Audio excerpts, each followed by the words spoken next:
ಕಷ್ಟಪಟ್ಟು ಒಂದು ಸೈಟನ್ನಂತೂ ಕೊಂಡ್ಕೊಂಡಿದ್ದಾಯಿತು. ಇನ್ನು ಮನೆ ಕಟ್ಸೋದೊಂದೇ ಬಾಕಿ. ಲೇಬರ್ನ ಎಲ್ಲಿಂದ ಕರ್ಕೊಂಡು ಬರಬೇಕು, ಪಾಯದ ಕಲ್ಲುಗಳನ್ನು ಎಲ್ಲಿಂದ ತಂದು ಹಾಕಬೇಕು, ಮರಳನ್ನು ಯಾವ ಕಂಪನಿಯಿಂದ ತರಿಸ್ಬೇಕು, ಸಿಮೆಂಟ್ ಅಂತೂ ಈಗ ಪೂರ್ಥ ಕಲಬೆರಕೆ ಆಗಿ ಕೂತಿದೆ. ಯಾರನ್ನ ನಂಬಬೇಕು, ಯಾರನ್ನ ಬಿಡಬೇಕು ಅನ್ನುವಂತಹ ಗೊಂದಲದಲ್ಲಿ ನೀವಿದ್ದೀರಾ? ಮನೆ ಕಟ್ಸೋಕ್ಕೋಸ್ಕರ ಒದ್ದಾಡಿ ಆ ಕಂಪನಿ ಈ ಕಂಪನಿ ಅವ್ರ ಕೊಟೇಶನ್ನು ಇವ್ರ ಕೊಟೇಶನ್ ಅಂತ ಎಲ್ಲ ನೋಡಿ ತಲೆ ಕೆಟ್ಟು ಹೋಗಿದ್ಯಾ? ಖಂಡಿತ ತಲೆ ಕೆಡಿಸ್ಕೊಳ್ಳುವಂಥ ಅವಶ್ಯಕತೆಯೇ ಇಲ್ಲ. ನಿಮ್ಮ ಕೈಗೆಟಕುವ ದರದಲ್ಲಿ ಅತಿ ಗುಣಮಟ್ಟವನ್ನು ಹೊಂದಿರುವಂತಹ ಎಲ್ಲ ಉಪಕರಣಗಳನ್ನು ಉಪಯೋಗಿಸಿ ನಿಮ್ಮ ಕನಸಿನ ಮನೆಯನ್ನು ಕಟ್ಟಿ ನಿಮ್ಮ ಕೈಗೆ ಕೊಡ್ತಾರೆ. ಪಾಯದಿಂದ ಹಿಡಿದು ಗೃಹ ಪ್ರವೇಶದವರೆಗೂ ಬೇಕಾಗಿರುವಂತಹ ಸಕಲ ಸೌಲಭ್ಯವನ್ನು ಇದೊಂದೇ ಕಂಪನಿಯವರು ಒಂದೇ ರೂಫಿನ ಕೆಳಗಡೆ ನಿಮಗೆ ಒದಗಿಸ್ತಾ ಇದ್ದಾರೆ. ಆಶ್ಚರ್ಯ ಆಗ್ತಿದೆ ಅಲ್ವಾ? ಏನಪ್ಪ, ಪಾಯದಿಂದ ಹಿಡಿದು ಆರ್ಕಿಟೆಕ್ಟ್ ವಿಚಾರ ಆಗಿರಬಹುದು, ಫರ್ನಿಚರ್ ವಿಚಾರ ಆಗಬಹುದು, ಎಲ್ಲನೂ ನಮ್ಗೆ ಇದು ಮಾಡಿಕೊಡ್ತಾ ಇದ್ದಾರೆ. ಯಾರು ಕಂಪನಿ, ಎಲ್ಲಿದೆ ಅಂತ ಕೇಳ್ತಾ ಇದ್ದೀರಾ? ನಮ್ಮ ಬೆಂಗಳೂರಿನ ರಾಜಾಜಿನಗರದಲ್ಲಿರುವಂತಹ KMI ಕನ್ಸ್ಟ್ರಕ್ಷನ್ಸ್ ಕಂಪನಿಯವರು ಒಂದೇ ಸೂರಿನ ಅಡಿಯಲ್ಲಿ ನಿಮ್ಮ ಕನಸಿನ ಮನೆಯನ್ನು ಸಿದ್ಧ ಮಾಡಿಕೊಡ್ತಾರೆ. ಇನ್ನಷ್ಟು ಹೆಚ್ಚಿನ ಮಾಹಿತಿಗಳು ಬೇಕಾದರೆ ಇಲ್ಲೇ ಇರುವಂತಹ ಫೋನ್ ನಂಬರ್ಗೆ ಫೋನ್ ಮಾಡಿ, ನಿಮಗೆಲ್ಲ ಮಾಹಿತಿ ಸಿಗುತ್ತೆ. ಪ್ರೀತಿಯ ವೀಕ್ಷಕರಿಗೆ ಶಂಕರಾನಂದ ಟಿವಿಗೆ ಸ್ವಾಗತ ಸುಸ್ವಾಗತ. ಇವತ್ತಿನ ವಿಡಿಯೋನಲ್ಲಿ ಈ ತಿಂಗಳ ಮಾಸ ಭವಿಷ್ಯ ಹೇಗಿದೆ ಅಂತ ತಿಳ್ಕೊಳ್ಳೋಣ. ಅದಕ್ಕಿಂತ ಮುಂಚಿತವಾಗಿ ಯಾರಾದರೂ ಶಂಕರಾನಂದ ಟಿವಿ ಯೂಟ್ಯೂಬ್ ವಾಹಿನಿಯನ್ನು ಸಬ್ಸ್ಕ್ರೈಬ್ ಮಾಡಿಲ್ಲ ಅಂದರೆ ಸಬ್ಸ್ಕ್ರೈಬ್ ಮಾಡ್ಕೊಳ್ಳಿ. ಇನ್ಸ್ಟಾಗ್ರಾಮ್ ಪೇಜ್, ಫೇಸ್ಬುಕ್ ಪೇಜ್ನ ಫಾಲೋ ಮಾಡ್ತಾ ಇಲ್ಲ ಅಂದರೆ ಫಾಲೋ ಮಾಡಿ. ಅದರಿಂದ ನೆಕ್ಸ್ಟ್ ಅಪ್ಲೋಡ್ ಮಾಡುವಂತಹ ವಿಡಿಯೋಗಳು ನಿಮಗೆ ನೋಟಿಫಿಕೇಷನ್ ಮುಖಾಂತರ ಬಂದು ತಲುಪತ್ತೆ. ಹೊಸ ಮಾಹಿತಿಗಳನ್ನು ತಿಳ್ಕೊಳ್ಳೋದಕ್ಕೆ ಸಾಧ್ಯವಾಗುತ್ತೆ ಅಂತ ತಿಳಿಸ್ತಾ, ಸೆಪ್ಟೆಂಬರ್ ತಿಂಗಳಲ್ಲಿ ಬದಲಾವಣೆ ಆಗ್ತಾ ಇರುವಂತಹ ಗ್ರಹಗಳ ಬಗ್ಗೆ ಮಾಹಿತಿಯನ್ನು ತಿಳ್ಕೊಳ್ಳೋಣ. ಆ ಬದಲಾವಣೆ ಆಗ್ತಾ ಇರುವಂತಹ ಗ್ರಹಗಳು ನಿಮ್ಮ ಬದುಕಿನಲ್ಲಿ ಯಾವ ರೀತಿಯ ಶುಭ ಅಥವಾ ಅಶುಭದ ಫಲಗಳನ್ನು ಕೊಡಬಹುದು ಅನ್ನೋದನ್ನು ಸಹ ನೋಡೋಣ. ಇನ್ನು 13ನೇ ತಾರೀಕು 9ನೇ ತಿಂಗಳು 2025ಕ್ಕೆ ತುಲಾರಾಶಿಗೆ ಕುಜನು ಪ್ರವೇಶ ಮಾಡ್ತಾ ಇದ್ದಾನೆ. ಇನ್ನು 14ನೇ ತಾರೀಕು 9ನೇ ತಿಂಗಳು 2025ಕ್ಕೆ ಸಿಂಹರಾಶಿಗೆ ಶುಕ್ರ ಪ್ರವೇಶ ಮಾಡ್ತಾ ಇದ್ದಾನೆ. 15ನೇ ತಾರೀಕು 9ನೇ ತಿಂಗಳು 2025ಕ್ಕೆ ಕನ್ಯಾ ರಾಶಿಗೆ ಬುಧ ಪ್ರವೇಶ ಮಾಡ್ತಾ ಇದ್ದಾನೆ. 17ನೇ ತಾರೀಕು 9ನೇ ತಿಂಗಳು 2025ಕ್ಕೆ ರವಿಯು ಕನ್ಯಾ ರಾಶಿಗೆ ಸಂಕ್ರಮಣ ಮಾಡ್ತಾ ಇದ್ದಾನೆ. ಸೆಪ್ಟೆಂಬರ್ ತಿಂಗಳ ಮಾಸ ವಿಶೇಷತೆ ಏನು ಅಂತ ನೋಡೋದಾಯಿತು ಅಂತ ಹೇಳಿದ್ರೆ, ನೋಡಿ, ಸೆಪ್ಟೆಂಬರ್ನಲ್ಲಿ ಒಂದಲ್ಲ ಎರಡಲ್ಲ ಹಲವು ವಿಶೇಷಗಳು ಇರ್ತಕ್ಕಂಥದ್ದು. ಗಣಪತಿ ಹಬ್ಬವನ್ನು ಮುಗಿಸ್ಕೊಂಡು ಒಂದು ಸ್ವಲ್ಪ ದಿನಗಳಾಗಿರುತ್ತೆ. ಅಷ್ಟೊತ್ತಿಗೆ ಶುರುವಾಗ್ಬಿಡತ್ತೆ ನಮಗೆ ಅನಂತ ಪದ್ಮನಾಭ ವ್ರತ 6ನೇ ತಾರೀಕು. ಅದೇ ರೀತಿಯಾಗಿ 7ನೇ ತಾರೀಕು ಅನಂತನ ಹುಣ್ಣಿಮೆ, ಜೊತೆಗೆ ರಾಹು ಜಯಂತಿಯನ್ನು ಸಹ ನಾವು ಮಾಡ್ತೀವಿ. ಇನ್ನು 8ನೇ ತಾರೀಕು ಪಕ್ಷಾರಂಭ, ಪಿತೃಪಕ್ಷದ ಆರಂಭ. ಪಿತೃಪಕ್ಷವನ್ನು ನೀವು ಹೇಗೆ ಮಾಡಬೇಕು, ಯಾವ ರೀತಿಯಾಗಿ ಮಾಡೋದ್ರಿಂದ ಏನು ಅನುಕೂಲ ಮತ್ತು ಪಿತೃಪಕ್ಷದ ಮಹತ್ವಗಳೇನು ಅನ್ನೋದನ್ನು ಮುಂದಿನ ಒಂದು ಸಂಚಿಕೆಗಳಲ್ಲಿ, ವಿಡಿಯೋಗಳಲ್ಲಿ ನಾನು ತಿಳಿಸ್ಕೊಡ್ತಾ ಹೋಗ್ತೇನೆ. ಅದನ್ನು ಸಹ ತಪ್ಪದೆ ನೋಡಿ. ಇನ್ನು ಈ ಒಂದು ಸಂದರ್ಭದಲ್ಲಿ ಸೆಪ್ಟೆಂಬರ್ನಲ್ಲಿ ಇನ್ನು 10ನೇ ತಾರೀಕು ಸಂಕಷ್ಟಹರ ಚತುರ್ಥಿ ಇರ್ತಕ್ಕಂಥದ್ದು.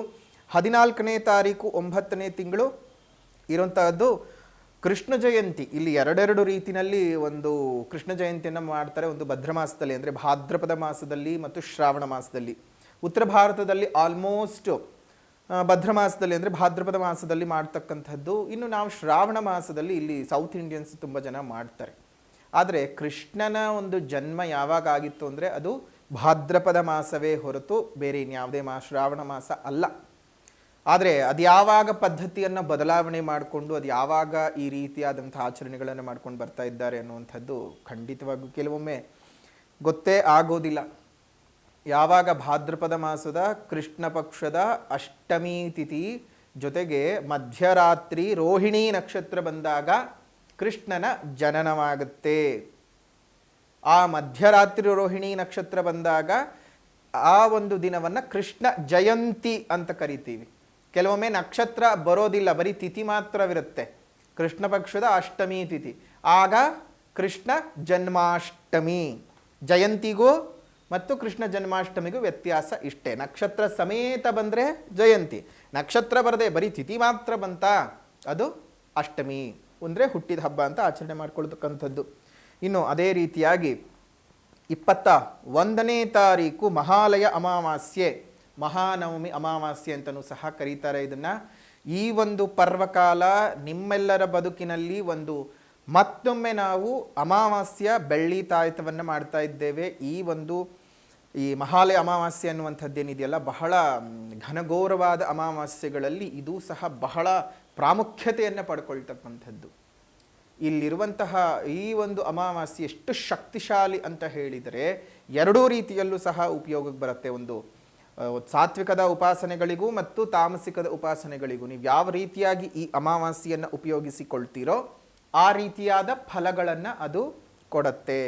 ಸೊ ಹಾಗಾಗಿ ಇಂತಹ ಅಮಾವಾಸ್ಯೆಯ ಪರ್ವಕಾಲದಲ್ಲಿ ನಿಮಗೆ ಇರುವಂತಹ ಇನ್ಯಾವುದೇ ದೃಷ್ಟಿದೋಷಗಳು, ಕೃತ್ರಿಮ ದೋಷಗಳು, ಮಾಟಮಂತ್ರ ದೋಷಗಳು, ಜೀವನದಲ್ಲಿ ಅಭಿವೃದ್ಧಿಯೇ ಆಗ್ತಾ ಇಲ್ಲ ಅನ್ನುವಂತಹ ಯಾವುದೇ ರೀತಿಯಾದಂತಹ ಸಮಸ್ಯೆಗಳಿದ್ದರೂ ಈ ಭಾದ್ರಪದ ಅಮಾವಾಸ್ಯೆಯ ಪ್ರಯುಕ್ತ ಮಾಡ್ತಾ ಇರತಕ್ಕಂತಹ ರಜತ ಮೂಲಿಕಾ ತಾಯತವನ್ನು ನೀವು ಕತ್ತಿನಲ್ಲೋ, ಕೈನಲ್ಲೋ, ಸೊಂಟದಲ್ಲೋ ಧರಿಸೋದ್ರಿಂದ ನಿಮಗೆ ಆದಷ್ಟು ಒಳ್ಳೆ ರೀತಿಯ ರಿಸಲ್ಟ್ಸ್ ಬರುತ್ತೆ. ಈಗಾಗಲೇ ಮುಂಚೆ ಪ್ರತಿ ಸಲ ಅಮಾವಾಸ್ಯೆ ಬಂದಾಗಲೂ ಹೇಳ್ತಾ ಇದ್ವಿ, ತುಂಬ ಜನ ಅದನ್ನು ತೆಗೆದುಕೊಳ್ತಾ ಇದ್ದೀರಿ. ಎಷ್ಟೊಂದು ಜನ ಆ ಸಮಯದಲ್ಲಿ ಆಗದೇ ಇರೋರು ಗುರುಗಳೇ ಮತ್ತಿನ್ಯಾವಾಗ ಮಾಡ್ತೀರಾ ಅಂತ ಕೇಳ್ತಾ ಇದ್ರಿ. ಈಗ ಆ ಪರ್ವಕಾಲ ಬಂದಿದೆ, ಮೂಲಿಕಾ ತಾಯ್ತವನ್ನು ತರಿಸ್ಕೊಂಡು ನೀವು ಧರಿಸ್ಕೊಳ್ಳಿ, ಅದರ ಅನುಕೂಲತೆಯನ್ನು ಸಹ ಪಡ್ಕೊಳ್ಳಿ. ಶುಭವಾಗಲಿ. ಇದಾಗಿತ್ತು ಸೆಪ್ಟೆಂಬರ್ ತಿಂಗಳ ವಿಶೇಷ.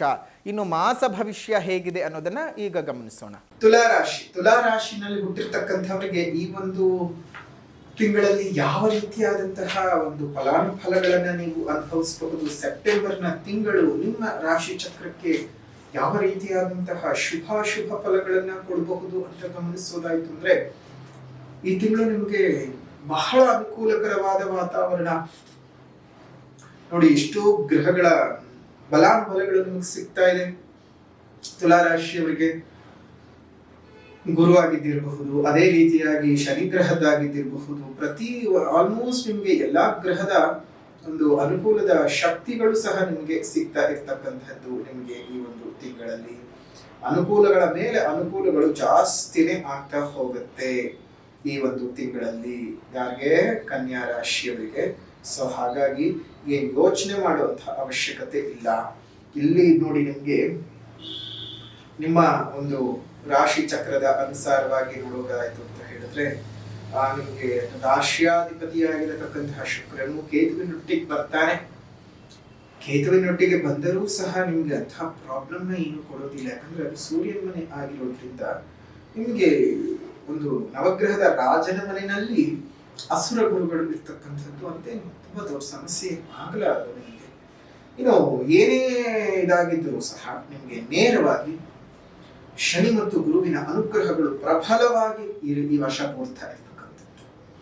ಈ ವರ್ಷ ಪೂರ್ತ ನಿಮಗೆ ಶನಿ ಮತ್ತು ಗುರುವಿನ ಪ್ರಭಾವ ತುಂಬಾನೇ ಚೆನ್ನಾಗಿ ಆಗೋದ್ರಿಂದ ಎಲ್ಲಾ ಕೆಲಸ ಕಾರ್ಯಗಳಲ್ಲಿ ಯಶಸ್ಸಿಯು, ವೃತ್ತಿಪರ ಉದ್ಯೋಗಗಳಲ್ಲಿ ನಿಮ್ಮ ಕಾರ್ಯಕ್ಷಮತೆಯಿಂದ ಬಹಳ ದೊಡ್ಡ ಮಟ್ಟದ ಸಾಧನೆಯನ್ನ ನೀವು ಮಾಡ್ತೀರಾ. ಜೊತೆಗೆ ಅಧಿಕಾರಿಗಳೊಟ್ಟಿಗಿದ್ದಂತಹ ಅನೇಕ ಮನಸ್ತಾಪಗಳು ದೂರ ಆಗತಕ್ಕಂಥದ್ದು. ಆರ್ಥಿಕ ಪರಿಸ್ಥಿತಿಯು ಮತ್ತಷ್ಟು ಸುಧಾರಣೆಯಾಗುತ್ತೆ. ಬಹುಕಾಲದ ನಿಮ್ಮ ನಿರೀಕ್ಷಿತ ಕಾರ್ಯವು ಸಿದ್ಧಿಯಾಗಿ ಬಹಳ ಸಂತೋಷವನ್ನ ಈ ತಿಂಗಳಲ್ಲಿ ನೀವು ನೋಡೋದಕ್ಕೆ ಸಾಧ್ಯ ಆಗತ್ತೆ. ಇನ್ನು ದೀರ್ಘಕಾಲದ ಅನಾರೋಗ್ಯದಿಂದನೂ ಸಹ ನೀವು ಮುಕ್ತಿಯನ್ನ ಪಡ್ಕೊಳ್ತೀರಾ. ವ್ಯಾಪಾರ ವ್ಯವಹಾರಗಳಲ್ಲಿ ಇದ್ದಂತಹ ಅನೇಕ ಸಂದಿಗ್ಧಮಯವಾದಂತಹ ಪರಿಸ್ಥಿತಿಗಳು ನಿಮಗೆ ನಿವಾರಣೆ ಆಗತ್ತೆ. ಜೊತೆಗೆ ವ್ಯವಹಾರಗಳನ್ನ ನೀವೇನಾದ್ರೂ ಎಕ್ಸ್ಟೆಂಡ್ ಮಾಡ್ಕೊಳ್ಬೇಕು ಅಂದ್ರೂ ಸಹ ಈ ತಿಂಗಳು ನಿಮಗೆ ತುಂಬಾ ಅನುಕೂಲವನ್ನ ತಂದ್ಕೊಡ್ತಕ್ಕಂಥದ್ದು.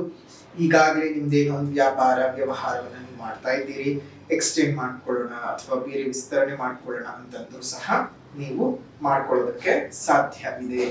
ಅಷ್ಟು ಮಾತ್ರ ಅಲ್ಲದೆ ಈ ವಿಚಾರಗಳಲ್ಲಿ ನಿಮ್ಮ ಬದುಕಿನಲ್ಲಿ ಯಾವುದೇ ರೀತಿಯಾದ ತೊಂದರೆ ತಾಪತ್ರಗಳಿದ್ದರೂ ಸಹ ನಿಮಗೆ ನಿವಾರಣೆಯಾಗಿ ಧೈರ್ಯವಾಗಿ ನಿಮ್ಮ ಜೀವನ ಮುಂದುವರಿಸ್ಕೊಂಡು ಹೋಗಬೇಕಾಗುವಂತಹ ಎಲ್ಲ ವಿಚಾರಗಳು ಇದೆ. ಕೆಲವೊಂದು ನಿರ್ಧಾರಗಳು ತಪ್ಪು ಮಾಡ್ಬಿಟ್ಟಿದ್ದೀವಿ ಅಂತ ಅನ್ಸುತ್ತೆ. ಆದರೆ ಅದೇ ನಿಮ್ಮನ್ನು ಸರಿದಾರಿಗೆ ಕರ್ಕೊಂಡು ಹೋಗುವಂತದ್ದಾಗತ್ತೆ. ಅಯ್ಯೋ ನಾನು ಇದು ದುಡ್ಡು ಹಾಕ್ಬಾರ್ದಾಗಿತ್ತು, ಏನಾಗುತ್ತೋ ಏನೋ ಅನ್ನುವಂಥ ಎರಡೆರಡು ಮನಸ್ಸಿನಿಂದ ಹಾಕಿರ್ತೀರಿ. ಬಟ್ ಆದ್ರೆ ಅಲ್ಲಿಂದನೇ ದೊಡ್ಡ ಮಟ್ಟದ ಲಾಭ ಬಂದ್ಬಿಡತ್ತೆ ನಿಮಗೆ. ಬಟ್ ಯೋಚನೆ ಮಾಡೋದಂತೂ ಮಾಡಿ. ಮಕ್ಕಳ ವಿದ್ಯಾಭ್ಯಾಸದಲ್ಲಿ ಬಹಳ ಪ್ರಗತಿ ನೀವು ನೋಡೋದಕ್ಕೆ ಸಾಧ್ಯವಾಗುತ್ತೆ. ಏನಾದ್ರೂ ಕಾಂಪಿಟೇಟಿವ್ ಎಕ್ಸಾಮ್ಗಳೇನಾದ್ರೂ ತಗೊಳ್ಬೇಕು ಅನ್ನುವಂತಹ ವಿದ್ಯಾರ್ಥಿಗಳಿದ್ರೆ, ಅಥವಾ ಈಗಾಗಲೇ ಎಕ್ಸಾಮ್ಗಳನ್ನ ಮಾಡ್ತಾ ಇರುವಂತಹ ಬರೆದಿರ್ತಕ್ಕಂತಹ ಒಂದು ವಿದ್ಯಾರ್ಥಿಗಳು ರಿಸಲ್ಟ್ಗಳಿಗೆ ಏನಾದ್ರೂ ವೇಟ್ ಮಾಡ್ತಾ ಇದ್ರೆ ಬಹಳ ಅನುಕೂಲಕರವಾಗಿರುತ್ತೆ. ಶಿಕ್ಷಣ ಬಹಳ ತೃಪ್ತಿಕರವಾದ ವಾತಾವರಣ ನಿಮಗೆ ಇದೆ. ಮನೆಯ ಒಳಗು ಮತ್ತು ಮನೆಯ ಹೊರಗು ಬಹಳ ಕಾರ್ಯಸಿದ್ಧಿ ಮತ್ತು ಕಾರ್ಯಾನುಕೂಲತೆಗಳು ಉಂಟಾಗತಕ್ಕಂತಹ ತಿಂಗಳು ಅಂತಾನೆ ಹೇಳಬಹುದು. ಜೊತೆಗೆ ಬೇರೆಯವರ ವಿಚಾರಕ್ಕೆ ನೀವು ಈ ಒಂದು ತಿಂಗಳು ಯಾವುದೇ ಕಾರಣಕ್ಕೂ ಹಸ್ತಕ್ಷೇಪ ಮಾಡಕ್ ಹೋಗೋದು ಬೇಡ. ಅವ್ರದ್ದೇನೋ ಜೀವನ ಅವ್ರು ಮಾಡ್ಕೊಳ್ಳಿ, ನಿಮಗ್ ಯಾಕೆ ಬೇಕು? ನೀವು ಯಾವ